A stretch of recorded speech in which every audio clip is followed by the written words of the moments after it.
La Bible en un an, la 108e journée, le livre de Josué, chapitre 16, verset 1 au chapitre 18, verset 28, le livre des psaumes, chapitre 87, verset 1 à 7, le livre des proverbes, chapitre 12, versets 27 et 28, l'évangile de Luc, chapitre 2, versets 33 à 52.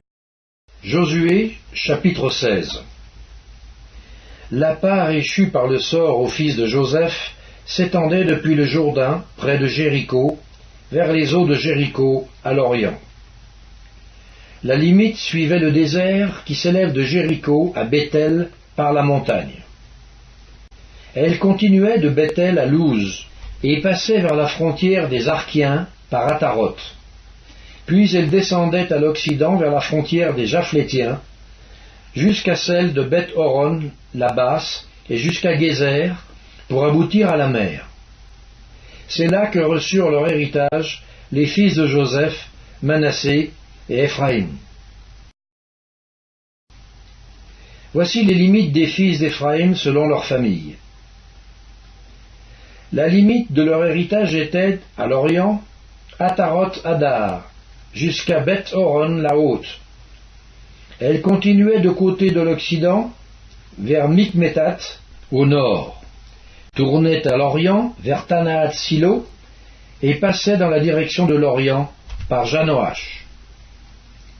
De Janoach, elle descendait à Ataroth et à Naharata, touchait à Jéricho, et se prolongeait jusqu'au Jourdain. De Tapuach, elle allait vers l'Occident, au torrent de Cana, pour aboutir à la mer. Tel fut l'héritage de la tribu des fils d'Éphraïm, selon leur famille.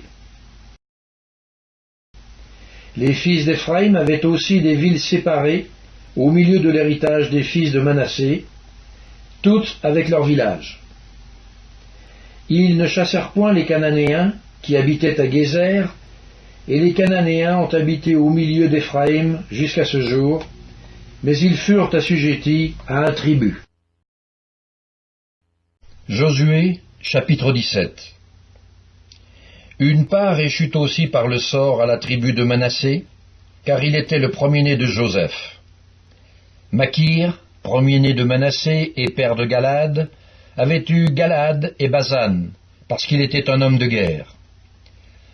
On donna par le sort une part aux autres fils de Manassé, selon leur famille, aux fils d'Abiézer, aux fils de Hélek, aux fils d'Azriel, aux fils de Sichem, aux fils de Épher, aux fils de Shemida. Ce sont là les enfants mâles de Manassé, fils de Joseph, selon leur famille. Tselofshad, fils de Épher, fils de Galaad, fils de Makir, fils de Manassé, n'eut point de fils, mais il eut des filles dont voici les noms. Mashla, Noa, Ogla, Milka et Tirtsa. Elles se présentèrent devant le sacrificateur Éléazar, devant Josué, fils de Nun, et devant les princes, en disant : L'Éternel a commandé à Moïse de nous donner un héritage parmi nos frères. Et on leur donna, selon l'ordre de l'Éternel, un héritage parmi les frères de leur père. Il échut 10 portions à Manassé, outre le pays de Galad et de Basan, qui est de l'autre côté du Jourdain.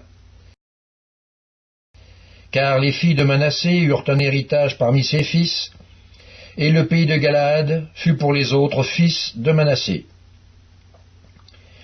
La limite de Manassé s'étendait d'Azer à Mikmétat, qui est près de Sichem, et allait à Jamin, vers les habitants d'En-Tapouach. Le pays de Tapouach était aux fils de Manassé, mais Tapouach, sur la frontière de Manassé, était aux fils d'Éphraïm.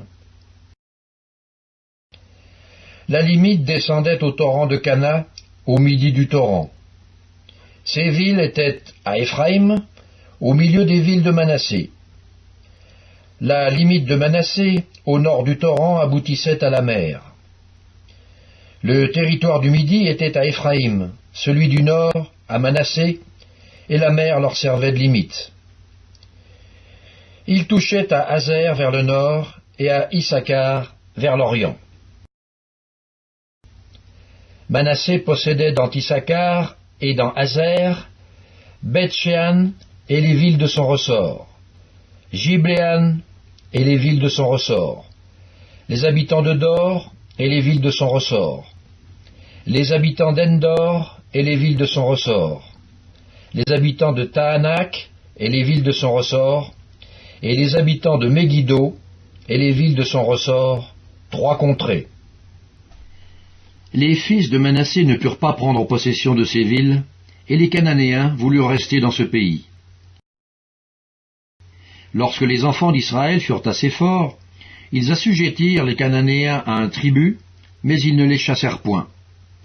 Les fils de Joseph parlèrent à Josué et dirent : « Pourquoi nous as-tu donné en héritage un seul lot, une seule part, tandis que nous formons un peuple nombreux et que l'Éternel nous a bénis jusqu'à présent ?»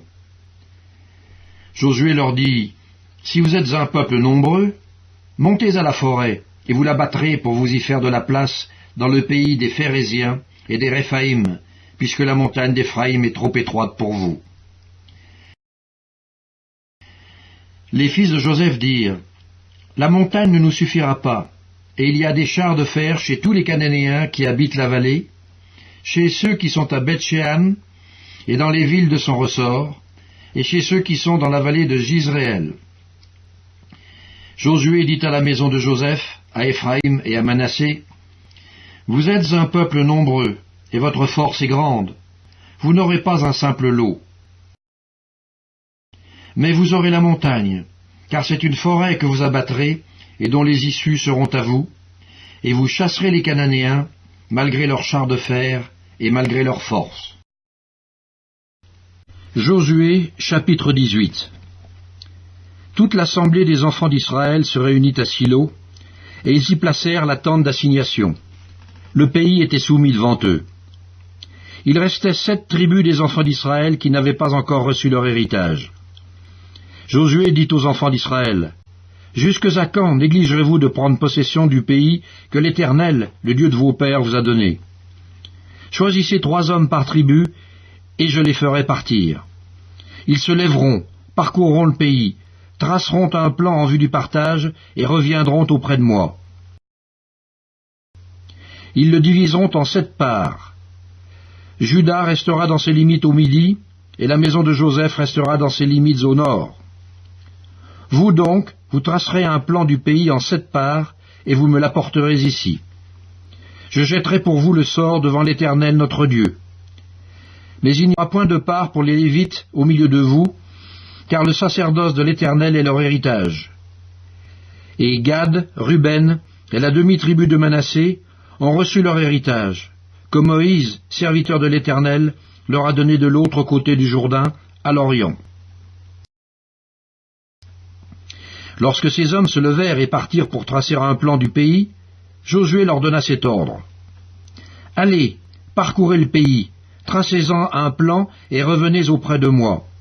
Puis je jetterai pour vous le sort devant l'Éternel à Silo. » Ces hommes partirent, parcoururent le pays, et en tracèrent d'après les villes un plan en 7 parts, dans un livre. Et ils revinrent auprès de Josué dans le camp à Silo. Josué jeta pour eux le sort à Silo, devant l'Éternel, et il fit le partage du pays entre les enfants d'Israël, en donnant à chacun sa portion. Le sort tomba sur la tribu des fils de Benjamin, selon leur famille, et la part qui leur échut par le sort avait ses limites entre les fils de Juda et les fils de Joseph. Du côté septentrional, leur limite partait du Jourdain. Elle montait au nord de Jéricho, s'élevait dans la montagne vers l'Occident et aboutissait au désert de Beth-Aven. Elle passait de là par Louz, au midi de Louz, qui est Bethel, et elle descendait à Ataroth-Adar, par-dessus la montagne, qui est au midi de Beth-Horon la basse. Du côté occidental, la limite se prolongeait, et tournait au midi depuis la montagne, qui est vis-à-vis de Beth-Horon. Elle continuait vers le midi, et aboutissait à Kirjat-Baal, qui est Kirjat-Jérim, ville des fils de Juda. C'était le côté occidental. Le côté méridional commençait à l'extrémité de Kirjat-Jearim. La limite se prolongeait vers l'Occident jusqu'à la source des eaux de Neftchoach. Elle descendait à l'extrémité de la montagne qui est vis-à-vis de la vallée de Ben Hinnom, dans la vallée des Réphaïm au nord.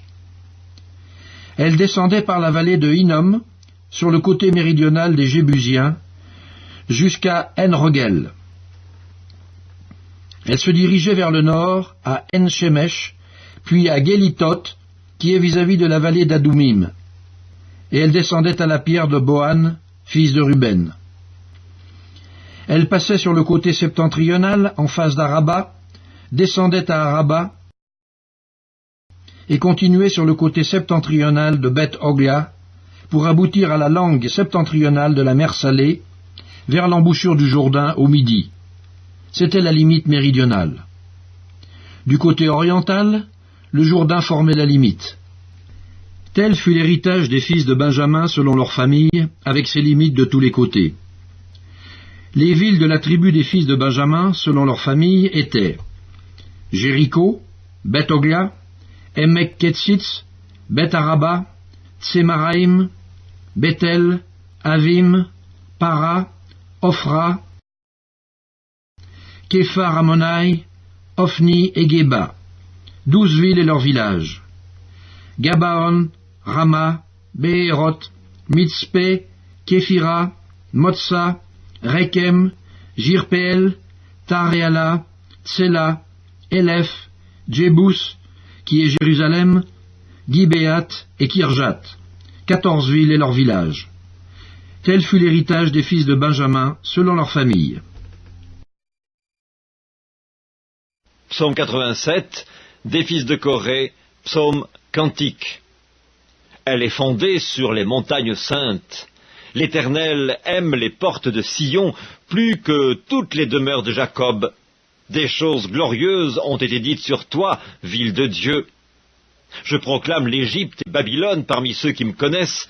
Voici le pays des Philistins, Tyr avec l'Éthiopie. C'est dans Sion qu'ils sont nés, et de Sion il est dit, tous y sont nés, et c'est le Très-Haut qui l'a fermi.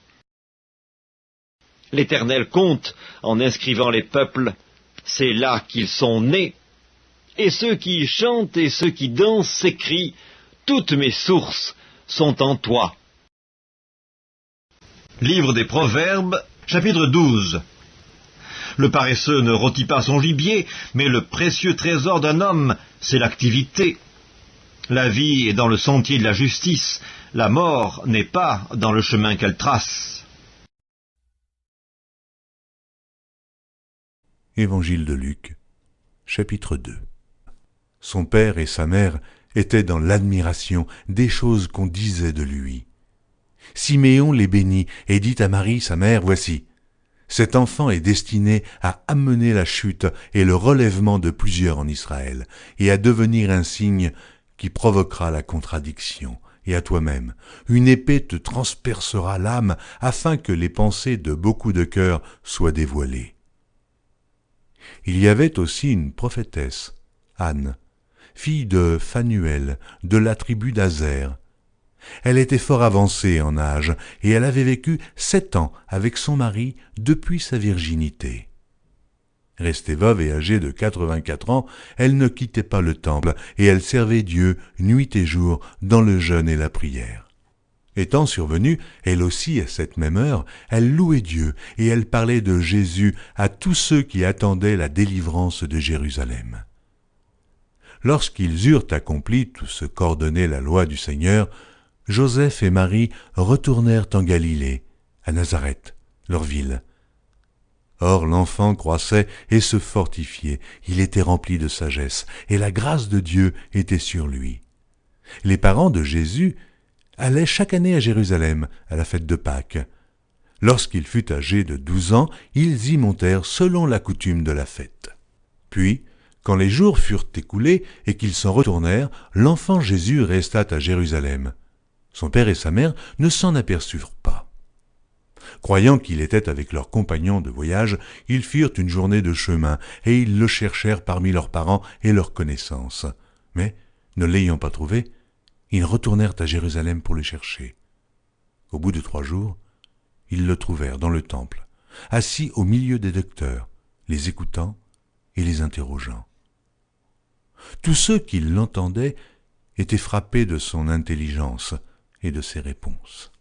Quand ses parents le virent, ils furent saisis d'étonnement, et sa mère lui dit, « Mon enfant, pourquoi as-tu agi de la sorte avec nous? Voici, ton père et moi, nous te cherchions avec angoisse. » Il leur dit, « Pourquoi me cherchiez-vous? Ne saviez-vous pas qu'il faut que je m'occupe des affaires de mon père ?» Mais ils ne comprirent pas ce qu'il leur disait. Puis il descendit avec eux pour aller à Nazareth, et il leur était soumis. Sa mère gardait toutes ces choses dans son cœur.